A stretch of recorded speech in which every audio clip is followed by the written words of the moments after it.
Bom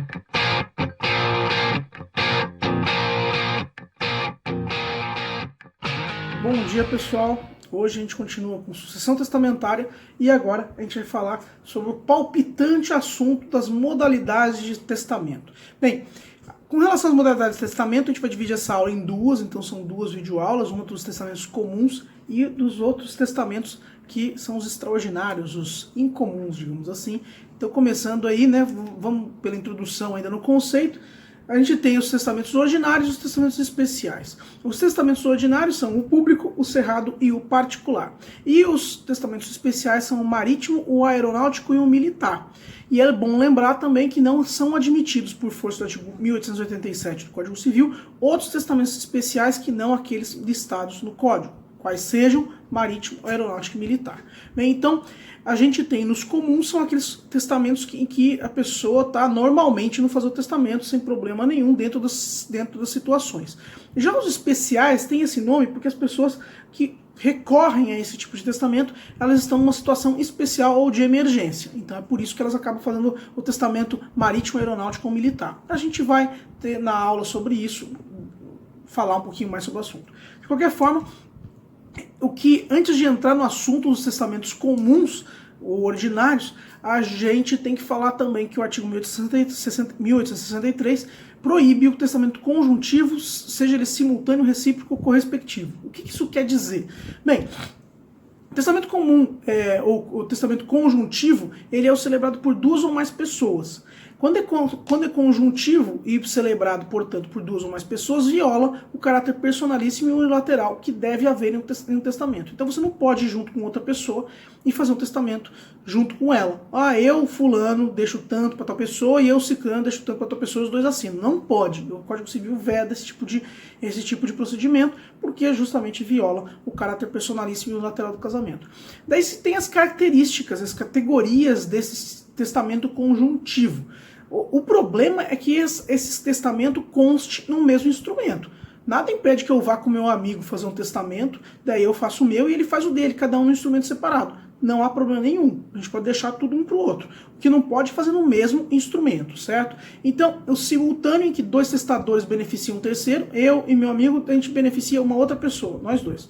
O recíproco, em que um nomeia o outro como herdeiro, e o correspectivo, em que um faz disposição e retribuição um ao outro. O problema é que conste no mesmo instrumento. Se não constar no mesmo instrumento, não tem problema nenhum que a pessoa deixe para o outro, enquanto o outro deixa para um. Que não pode haver essa referência em que eu estou fazendo meu testamento, meu ato de última vontade, em retribuição ao que eu estou fazendo. Isso não pode. Então, testamentos ordinários ou comuns, né? Quais são os testamentos ordinários? O público, o cerrado e o particular. São esses três que a gente vai ver na aula de hoje.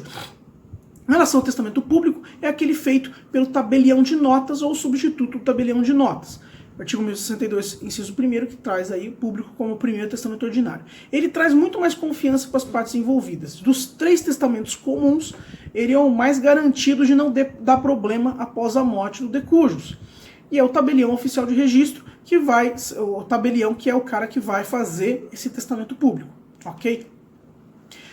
Pelo artigo 7º, inciso 2º da Lei 8.935 de 94, se coloca aí que o tabelião de nota tem com exclusividade a lavratura de testamento público e aprovar os cerrados. Os cerrados são a outra modalidade de testamento. Então a competência é do tabelião para se lavrar esse testamento público. E o que consta numa escritura pública? No artigo 215 do Código Civil, a gente tem, eu trago no slide 380, vocês podem dar uma olhada, todos os requisitos de escritura pública. Eu falei para vocês lá atrás, em Direito Civil 1, gente, ó, não é para ficar decorando, é para saber que os requisitos estão aí. Porque toda vez que você for olhar uma escritura, e você quer aferir se essa escritura é válida ou não, você tem que olhar todas essas características que constam no parágrafo 1º do artigo 215. São os requisitos formais de qualquer escritura pública, o que inclui, obviamente, o testamento comum.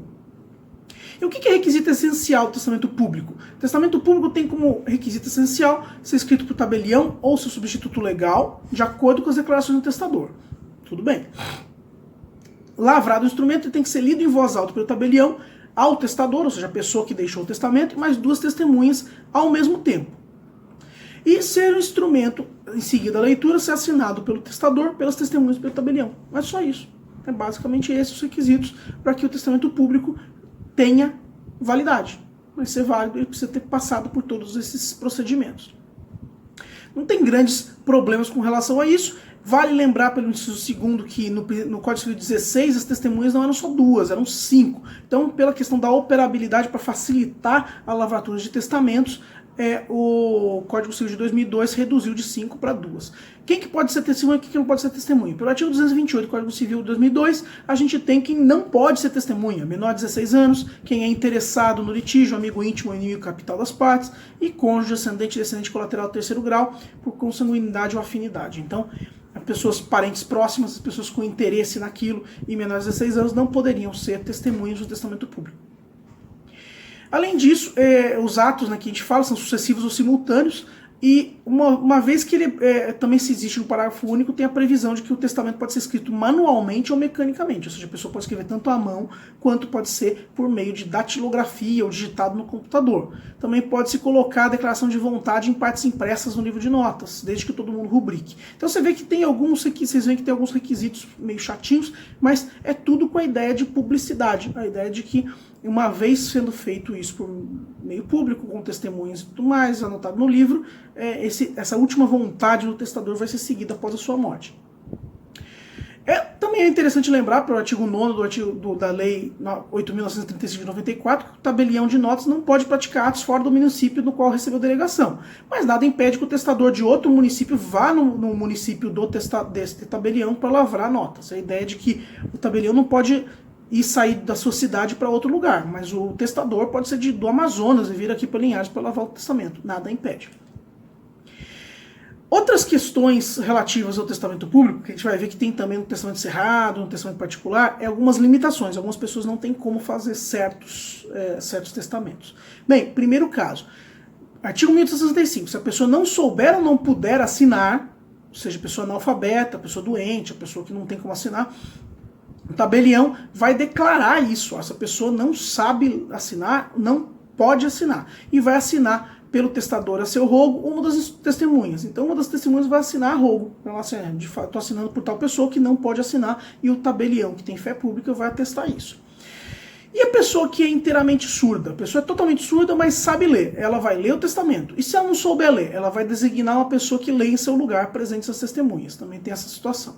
É só pra gente que é inteiramente surda, e não pra pessoa com surdez relativa. A pessoa que pode colocar um aparelhinho, tá ótimo, tá resolvido o problema. Agora, se a pessoa é inteiramente surda, aplica-se o artigo 1866 do Código Civil. E o cego? A pessoa que é cega. A pessoa que é cega tem uma limitação muito grande com relação ao testamento. O cego só pode lavrar o testamento público, que é esse que a gente está vendo agora. Por quê? Os outros, como a gente vai ver, vai ser impossível para o cego. Mas enfim, o público é para o cego, porque o cego só se permite o testamento público, que vai ser lido em voz alta 2 vezes. Uma pelo tabelião, sob substituto, e a outra por uma das testemunhas. E vai se mencionar isso no testamento. Olha, o testador era cego e foi lido 2 vezes na presença dele. Por quê? Porque se ele não consegue ler, ele não vai conseguir pegar errinho. Então ele ouvindo 2 vezes, ele vai conseguir aferir se aquilo representa realmente a última vontade dele ou não. Por fim, como é que se dá a publicidade no testamento público? Existe toda uma questão, uma polêmica doutrinária. Conteúdo, ele vai ser disponibilizado ou não vai ser disponibilizado ao público? Por exemplo, eu sei que o meu amigo deixou um testamento. Eu não tenho nada a ver com isso, mas eu tenho curiosidade de saber para quem que ele deixou o patrimônio dele. O testamento eu sei que é público. Eu posso ir lá no cartório e pedir cópia? Sim ou não? Como não podia deixar de ser, existe uma polêmica doutrinária. Então, para a parte da doutrina, o conteúdo não pode ser posto à disposição de toda a coletividade. Razão é porque o ato só produz efeitos depois da morte do testador, e o PL 699 de 2011 prevê a inclusão de um parágrafo 2º no artigo 1864, justamente dizendo que a certidão do testamento público só pode ser fornecida a requerimento deste ou por ordem judicial, então nenhum terceiro pode pegar cópia do testamento público. Para outra parte da doutrina, o conteúdo sim deve ser posto à disposição da coletividade toda, porque o ato ele é revestido de publicidade, com tabelião, com testemunhos e tudo mais. Agora, se a pessoa está com vergonha, a pessoa não quer revelar seu ato de última vontade, então que faça outro tipo de testamento, com menor publicidade. Existe o testamento cerrado, existe o testamento particular, que ninguém precisa saber o que está sendo feito. Bem, dito isso, como é que é na prática, gente? Na prática você vai ter cartórios que cedem ao público para que qualquer pessoa que peça a cópia do testamento de qualquer pessoa, e vai ter cartórios que não fornecem cópia para qualquer pessoa que peça. Eu já vi na prática do dia a dia na advocacia casos em que se forneceu e casos em que não se forneceu. Vai do tabelião. Por quê? Porque não existe ainda um entendimento consolidado a respeito disso, certo? Então, com isso, a gente viu os casos de testamento público. Com relação ao testamento cerrado, ele também é chamado de secreto ou místico. Ele é divertidíssimo quando a gente para pensar qual que é a ideia do testamento cerrado. O testamento cerrado, como o próprio nome diz, ele é fechado. Ninguém sabe o que tem lá dentro. O sujeito, em resumo, entrega um envelope para o tabelião, fala, esse é meu testamento cerrado. Ele vai lavrar uma ata dizendo que é o testamento cerrado do cara e só vai ser aberto depois da morte dele. Ou seja, ele pode escrever qualquer coisa naquele testamento, só vai ser aberto após o inventário. O problema é a falta de segurança de que aquele testamento vai ser efetivamente encontrado ou que ele vai estar íntegro a ponto de produzir efeitos. Mas a gente vai chegar lá. Então, no testamento cerrado, também chamado de secreto ou místico, eu estou repetindo isso porque eu acho muito legal o testamento chamado místico, o conteúdo fica em segredo até a morte do testador. E atualmente tem muito pouca aplicação. A origem do testamento cerrado é no direito romano e tem tradição no Brasil desde a época das ordenações filipinas. Então é algo que está antigo no nosso ordenamento. As vantagens do testamento cerrado. Bem, o testador vai ter uma segurança nos relacionamentos sociais dele, porque se ele quis deixar tudo para um dos sobrinhos e não para outro, os outros sobrinhos nunca vão saber e vão tratar ele bem até o final da vida dele para ficar com raiva na hora do inventário. E o sigilo é opção do testador também, não é requisito essencial. Nada impede que o testador fale, deixei o testamento cerrado, deixei tudo para tal pessoa. Ponto. Pode ser verdade, pode não ser verdade, quem é que vai saber? Só após a morte. As desvantagens é que a principal desvantagem do testamento cerrado é que a deterioração do documento pode levar à falta de produção de efeitos. Porque a cédula testamentária, que é onde está guardado o testamento, tem que ser cuidada e vigiada. Se ela estiver toda rasgada, tipo amassada e tudo mais, pode dar problema e pode ser que o testamento não produza efeitos, que é justamente o que o testador não quer que aconteça. Então como é que vai funcionar? O artigo 1868 traz os requisitos essenciais do testamento cerrado, sob pena de nulidade absoluta. O ato não vai produzir efeito algum. Então, artigo 1868, inciso 1º, o testador tem que entregar ao tabelião na presença de duas testemunhas, o testador vai ter que declarar que aquele é o testamento, quer que seja aprovado, o tabelião vai lavrar um auto de aprovação na presença das testemunhas e leia o auto de aprovação, não o testamento, está fechado, e depois o auto de aprovação vai ser assinado pelo tabelião, pelas testemunhas e pelo testador. O testamento cerrado também pode ser escrito mecanicamente, ou seja, nada impede que seja digitado no computador, impresso e tudo mais, desde que o subscritor numere e autentique todas as páginas. Então tem esse requisito um pouco chato. Não precisa ser escrito à mão se não quisesse. Caio Mário até aponta que se inclui a máquina de escrever e o computador, mas não o código Morse. Eu adoro a doutrina quando problematiza algo que ninguém nunca pensou. Assim, quem é que pensou em escrever testamento cerrado em código Morse? Só o Caio Mário. Mas enfim, ele já está esclarecendo que não pode, código Morse não pode. E daí como é que funciona a questão do auto de aprovação? O artigo 1069 diz o seguinte, o tabelião começa o auto de aprovação logo depois da última palavra do testador, declarando sobre sua fé que o testador entregou para ser aprovado a presença de testemunhas. E depois disso ele vai serrar e coser o instrumento aprovado. O que isso quer dizer? Ele vai fechar o auto de aprovação junto com o testamento num invólucro único e daí ele vai costurar esse envelope. Exatamente, gente. A gente está falando de um ato que vai exigir costura do tabelião. Depois de costurado esse envelope, existe um costume de pingar lacres sobre os nós. Ou seja, algo bastante medieval e super divertido. Eu tenho inclusive fotos de um testamento cerrado, que eu vou ver se eu consigo inserir no vídeo para vocês darem uma olhada, porque é muito engraçado ver, é muito legal de ver, saber que existe isso. Inclusive quem mandou foto foi um tabelião amigo meu, que fez um testamento cerrado, falou assim, fiz um testamento cerrado, é sempre um evento, porque é algo diferente. E daí eu coloco aí pra vocês verem, se vocês estão vendo agora é porque eu consegui fazer vocês verem, se não, vou ver em seguida ou não, enfim, a gente dá um jeito. De todo modo, existe isso, e você tem essa questão da costura.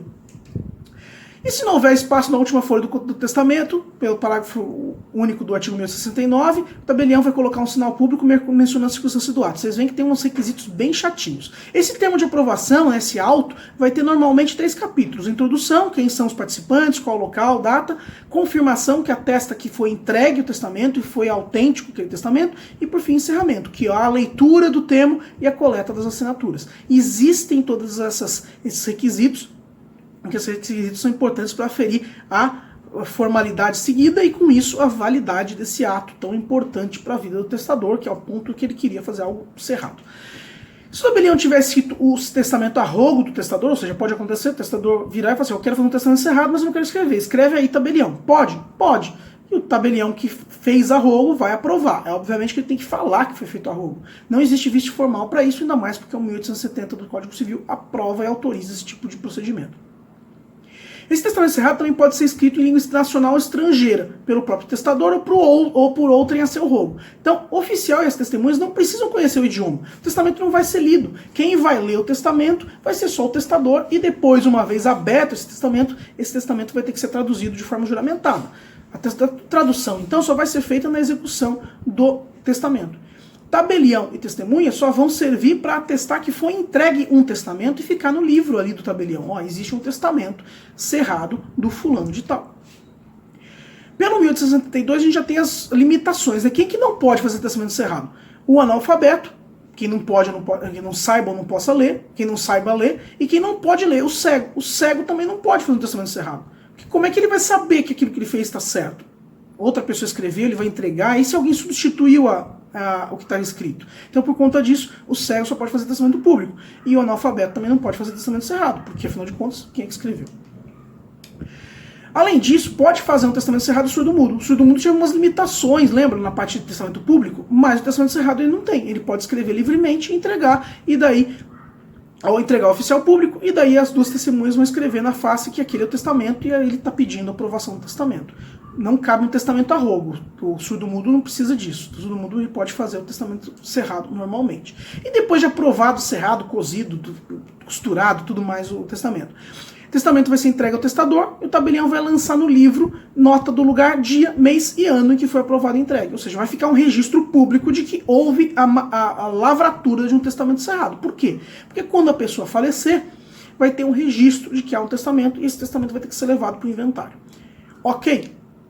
E faleceu o testador, como é que vai funcionar? Bem, alguém tem aquele testamento cerrado. O testamento vai ser apresentado ao juiz, o juiz vai abrir esse testamento e vai registrar esse testamento, ordenando que seja cumprido, se não achar um vício externo que torne invásio de nulidade, suspeito de falsidade. Por isso que é um problema. Que aí se tiver algum tipo de vício externo, se tiver rasgado aquela cédula, daí você tem outros problemas que a gente vai ver aí em seguida. Procedimento, então, para abertura do testamento cerrado vai ser estabelecido no CPC. A gente tem que entrar, infelizmente, um pouco de processo, porque é onde se tem a questão da ação de abertura e registro de testamento, inclusive do testamento cerrado.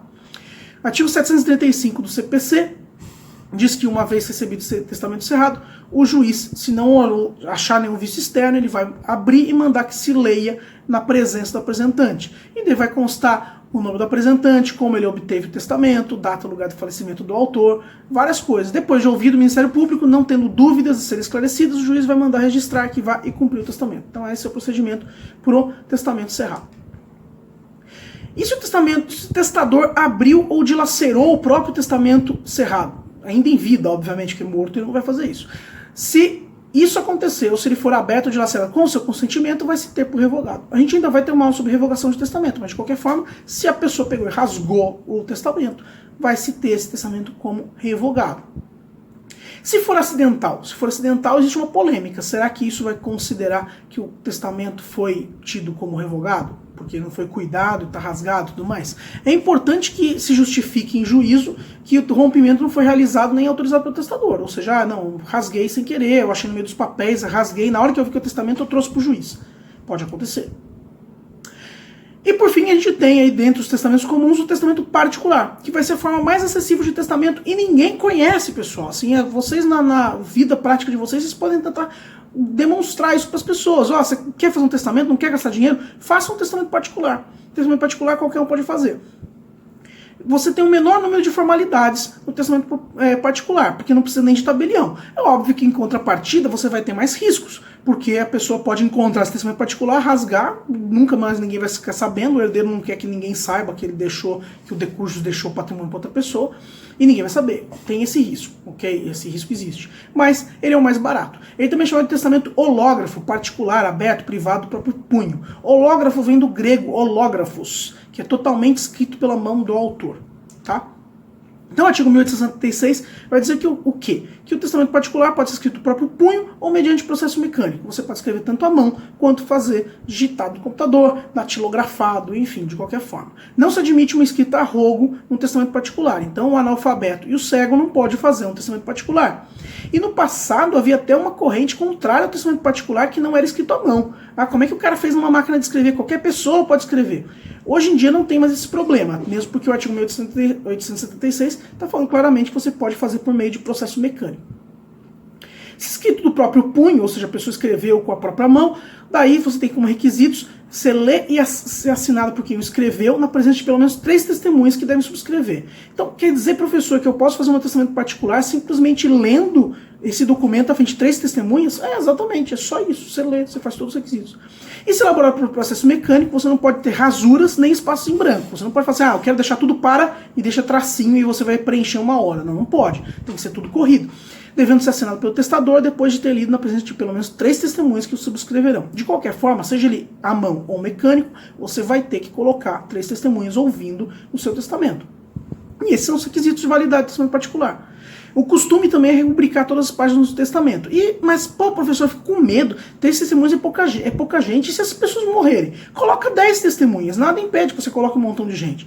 Você chega no churrascão da turma aí, na formatura, você faz o seu testamento, todo mundo vai assinar, 50 pessoas. Não impede. Inclusive, a chance de um testamento dele produzir, um testamento assim produzir efeitos é bem maior, porque vai ter muita testemunha. Pelo artigo 1877, uma vez morto o testador, vai se publicar o testamento com citação dos herdeiros legítimos. Então você vai ter essa fase chamada fase de execução do testamento hológrafo. Os herdeiros legítimos não forem citados, vai ter nulidade do processo. E esse procedimento também é previsto no Código de Processo Civil. Pode ser o herdeiro, legatário, testamenteiro, outra pessoa que detém esse testamento que vai requerer a publicação desse testamento particular. E daí vai intimar todo mundo que não tiver requerido a publicação do testamento, todos os herdeiros envolvidos. O juiz vai verificar a presença dos requisitos legais, vai ouvir o Ministério Público e depois disso, se não tiver nenhum tipo de problema, o juiz vai confirmar esse testamento. O procedimento hoje em dia está bem unificado. Antes cada um tinha um procedimento diferente. Hoje o testamento particular e o cerrado eles têm as mesmas normas de procedimento dentro do Código de Processo Civil. Facilita a nossa vida, né? E as testemunhas daquele testamento, o que vai acontecer com elas? Vão ser chamadas a depor, né? O que vai acontecer? Pelo 1878, se as testemunhas estiverem de acordo sobre a disposição, ou pelo menos sobre sua leitura perante elas, e reconhecerem as próprias assinaturas, assim como o testador, o testamento vai ser confirmado. Quer dizer que se eu chamasse 3 testemunhas e cada uma tiver uma lembrança diferente, não, o cara não leu esse testamento para mim, não é minha assinatura, daí o testamento pode ser que não seja confirmado. E se faltarem testemunhas? Pode acontecer. Pode acontecer que eu deixei o testamento particular com 3 testemunhas, 3 testemunhas morreram, ou algumas morreram. E aí? Se faltarem testemunhas pelo parágrafo único 1868, por morte ou ausência, e se pelo menos uma delas a reconhecer, o testamento poderá ser confirmado se a critério do juiz houver prova suficiente da sua veracidade. Então daí você cai numa análise muito casuística. Daí o risco do testamento particular. Pelo 1869, você tem uma situação de testamento de emergência particular, é uma exceção no sistema. Então, em circunstâncias excepcionais declaradas na cédula, ou seja, no testamento escrito pela pessoa, ou testamento particular de próprio punho assinado pelo testador, sem testemunhas, pode ser confirmado a critério do juiz. Em que situações seriam essas? Casos de incêndio, sequestro, desastre, internação hospitalar, revolução, calamidade pública. Sabe, você está lá na UTI, está morrendo. Eu quero fazer um testamento, não dá tempo de chamar ninguém. Eu vou lá, escrevo meu testamento à mão, assino, tal, morro. É um testamento de emergência. Você fala, tome cuidado. Eu sei que de emergência é difícil a pessoa lembrar, né? Mas a pessoa, o testador nessa situação, por favor, né? Lembre que tem que falar, eu estou numa situação que não tem como arrumar testemunhas, estou sequestrado, vão me matar. Aí deixa o testamento pode ser que produza efeitos. A situação, então, tem que ser declarada na cédula, porque pode levar à nulidade do testamento. E você tem até o anunciado 611 da 7ª Jornada de Direito Civil, dizendo que esse testamento hológrafo simplificado, né, o de emergência, vai perder sua eficácia nos 90 dias subsequentes, depois de encerradas essas circunstâncias excepcionais que autorizaram a convicção, o disponente que podia fazer não testar pela forma ordinária. Ou seja, ele ficou sequestrado durante um tempo, ele fez um testamento particular, não tinha testemunha, não tinha ninguém. Passou um tempo, ele foi libertado pela polícia. Se depois de 90 dias ele não for no tabelionato de notas para lavrar um testamento do jeito que, pelas regras corretas, ou então um testamento particular normal, lido na presença de testemunhas, vai haver a perda de eficácia desse testamento. Ok? E esse testamento também pode ser escrito em língua estrangeira, desde que as testemunhas compreendam a língua estrangeira. Veja só, eu posso escrever o testamento cerrado em língua estrangeira e ninguém precisa saber a língua estrangeira. Mas se eu faço um testamento particular em língua estrangeira, quem é testemunha desse testamento particular deve conhecer essa língua estrangeira. O Silvio Venosa até lembra o seguinte: se tiver uma única testemunha que não compreende o ato, compreende aquela língua, o ato pode ficar viciado. O posicionamento não é sempre seguido pela jurisprudência nesse sentido, mas existe esse risco. Então, se você for fazer o seu testamento em japonês, tome cuidado de chamar só pessoas que sabem japonês para presenciar e para testemunhar a respeito do seu testamento particular. Bem, com isso, gente, a gente encerra a aula sobre testamento comum e na próxima aula a gente vai tratar sobre testamentos especiais ou emergenciais. Espero que tenham gostado. Dúvidas no Google Classroom e a gente vai se vendo por aqui. Até a próxima.